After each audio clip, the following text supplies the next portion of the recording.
ইংরেজ শাসনের সময় হারিয়ে যাওয়া বাংলার ঐতিহ্যবাহী মসলিন, যার প্রাণ ছিল ফুটি কার্পাস তুলা, সেই হারানো ঐতিহ্য ফিরিয়ে আনতেই নতুন করে গবেষণা শুরু হয়েছে।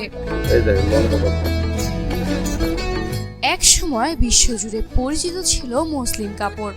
এর মসৃণতা, সূক্ষ্মতা আর আরামদায়ক গুণে রাজা বাদশাহ ও অভিজাত নারীদের পোশাক ছিল মসলিন শাড়ি। ইউরোপ সহ বিভিন্ন দেশে রপ্তানি হতো এই ঐতিহ্যবাহী কাপড়।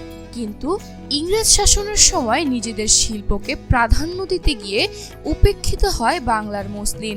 ধীরে ধীরে হারিয়ে যায় ফুটি কার্পাস তুলার চাষ, বিপন্ন হয়ে পড়ে মসলিনের অস্তিত্ব। দীর্ঘদিন পর সেই ঐতিহ্য ফিরিয়ে আনতে গাজীপুরের শ্রীপুর তুলা গবেষণা কেন্দ্রে শুরু হয়েছে গবেষণা কার্যক্রম। গুটি কার্পাস আপনারা জানেন যে এটা সম্ভাবনার দুয়ার খুলছে। বিশেষ করে আমরা কিন্তু বই পুস্তকে পড়েছি যে ব্রিটিশ পিরিয়ডে মুসলিম যে শাড়ি উৎপাদন হতো সেটা সেই গুটি কার্পাস থেকে।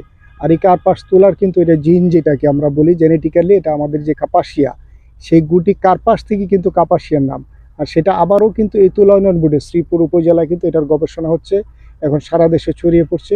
খুব শীঘ্রই কিন্তু এটার আমরা যেই শাড়ি উৎপাদন সেটা আমরা হয়তো দেখতে পারবো। তবে আমরা এটার যা শুনলাম বক্তব্যে বিভিন্ন ব্যক্তির কাছ থেকে, যে এটার একটা শাড়ি কিন্তু অনেক দাম, যেটা আমাদের মতো মানুষ বা সাধারণ মানুষ বা ধনাঢ্য ব্যক্তি ছাড়া আগেকার দিন যে রাজা বাদশারা ব্যবহার করতো, কিন্তু আমরা চাইবো এটাকে হাতের নাগালে স্বল্প মূল্যে নিয়ে আসার জন্য। ব্রিটিশ মিউজিয়ামে, আলবার্ট মিউজিয়ামে এই মসৃণ শাড়ির অংশটুকু পাওয়া যায়, যে নবাব আমলের যারা অন্তরীণে মানে তাদের অন্দরমহলে মহিলারা এটা ব্যাপক ব্যবহার করতো, অনেক দামি প্রোডাক্ট। এবং এইটা ব্রিটিশ আমলে বাংলা এখান থেকে এই নারায়ণগঞ্জে যে রূপগঞ্জ, তাৎপল্লী, এখানে ডেমরা, এই অঞ্চলে তাঁতিরা এটা করতো।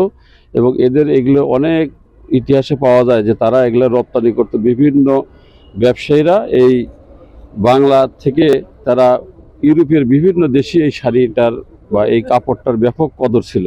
রাজশাহী বিশ্ববিদ্যালয়, তুলা উন্নয়ন বোর্ড ও গাজীপুর কৃষি বিশ্ববিদ্যালয়ের যৌথ উদ্যোগে ফুটি কার্পাসকে সাধারণ মানুষের কাছে পৌঁছে দেওয়ার চেষ্টা চলছে। শ্রীপুর পৌরসভার মাতখলা গ্রামের গবেষণা মাঠে সারি সারি রোপণ করা হয়েছে ফুটি কার্পাস তুলার গাছ।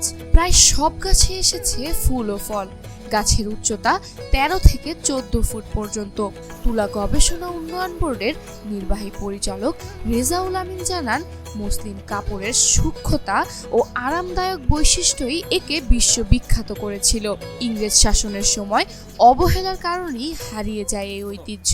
ঢাকা মসলিন একসময় পৃথিবী বিখ্যাত ছিল। এটা মসৃণতা, এটার সুন্দর সূক্ষ্মতা এবং আরামদায়ক এত বেশি ছিল যে সারা পৃথিবীকে ব্যাপী মসলিনের ঐতিহ্য ছড়িয়ে পড়েছিল সারা পৃথিবীব্যাপী।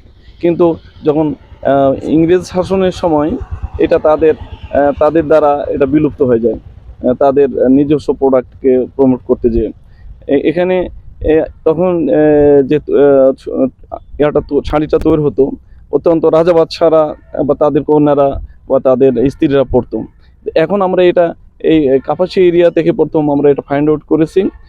আরও কিছু কয়েকটা লাইন আমরা বিভিন্ন এরিয়া থেকে ফাইন্ড আউট করা হচ্ছে। এটা নিয়ে গবেষণা চলছে, উত্তর এটা এগিয়ে নিয়ে যাওয়া হচ্ছে। এবং পিছনে একটা গাছ দেখছেন, আমরা এখানে আরও কিছু আমরা বিভিন্ন জানপ্লাজম সংগ্রহ করেছি এবং সেগুলো নিয়ে আমরা বিভিন্নভাবে কাজ করছি এবং আমরা গামারেও প্রয়োগ করে গবেষণা চালাচ্ছি। গবেষকদের আশা, ফুটি কার্পাসের পুনর্জাগরণের মধ্য দিয়ে বাংলার হারানো মসলিন ঐতিহ্য আবারও ফিরে আসবে এবং ভবিষ্যতে বিশ্বমঞ্চে জায়গা করে নেবে। শিফা রওজা, এশিয়ান টেলিভিশন।